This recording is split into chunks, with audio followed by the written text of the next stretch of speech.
મગફળીના પાકમાં ફૂગ આવવાના કારણે ખેડૂતોની મુશ્કેલીમાં વધારો. ભાવનગર જિલ્લા સહિત સમગ્ર ગુજરાત રાજ્યમાં હાલ અનેક ખેડૂતોએ મગફળીનો પાક મુખ્ય પાક તરીકે વાવેતર કર્યું હોય છે, પરંતુ હાલ તેમાં ફૂગ આવવાના કારણે ખેડૂતોની મુશ્કેલીમાં વધારો થયો છે. આ વર્ષે સૌરાષ્ટ્ર વિસ્તારમાં પણ મગફળીનું રેકોર્ડ બ્રેક વાવેતર થયું છે, પરંતુ વધુ વરસાદના કારણે મગફળીના પાકમાં સફેદ અને કાળી ફૂગનો રોગ આવી ગયો છે. આ રોગ આવવાના કારણે ખેડૂતોને 30% જેટલી નુકસાની પણ પહોંચી છે. ગામ શેદડા, મહુવા તાલુકો, જિલ્લો ભાવનગર. મારું નામ છે ભરતભાઈ મેઘજીભાઈ પ્રજાપતિ.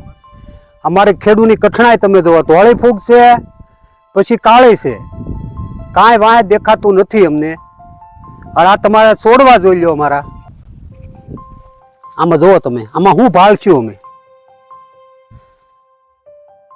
ભાવનગર જિલ્લાના મહુવા તાલુકાના શેદરડા ગામે રહેતા ખેડૂત ભરતભાઈ પ્રજાપતિએ જણાવ્યું કે હું છેલ્લા ઘણા વર્ષથી ખેતીના વ્યવસાય સાથે સંકળાયેલો છું અને છેલ્લા ઘણા વર્ષથી હું મુખ્ય પાક તરીકે મગફળીનું જ વાવેતર કરી રહ્યો છું.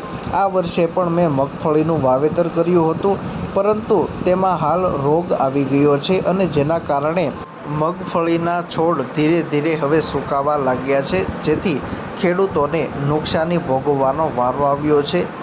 હાલ મગફળીમાં સફેદ અને કાળી બંને ફૂગ સાથે આવી છે, જેથી ભારે નુકસાની થવાની ભીતિ પણ ખેડૂતોને સેવાઈ રહી છે. મારું નામ શામજીભાઈ પરમાર સુણા, અને ધોળી ફૂગ ને કાળી ફૂગ આવી છે બહુ, ને આમાં શક્યતા બહુ જવાની વધારે છે. અને હવે 30% તો આમાં નુકસાની થઈ ગઈ છે. જોવો ને એમાં ખાલા પડી ગયા છે, બરાબર. અને હજી આમાં કેટલું નુકસાની જાય એનું કાંઈ નક્કી નથી. ભાવનગર જિલ્લાની વાત કરીએ તો મહુવા, તળાજા સહિતના તાલુકાના ગ્રામ્ય વિસ્તારોમાં ખેડૂતોની સ્થિતિ વધુ ચિંતાજનક બની છે. હાલ વરસાદે વિરામ લીધો છે, પરંતુ અગાઉ સતત વરસાદ પડ્યો હતો અને જેના કારણે ખેડૂતોને આ નુકસાની પહોંચી હોવાનું ખેડૂતો જણાવી રહ્યા છે.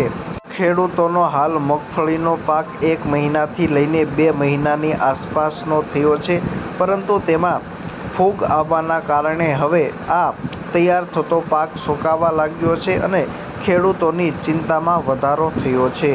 સૌરાષ્ટ્રમાં મોટાભાગના ખેડૂતો મગફળીનું મુખ્ય પાક તરીકે વાવેતર કરતા હોય છે, પરંતુ ફૂગ લાગવાના કારણે 3 થી 4 દિવસમાં મગફળીનો છોડ સુકાવા લાગે છે.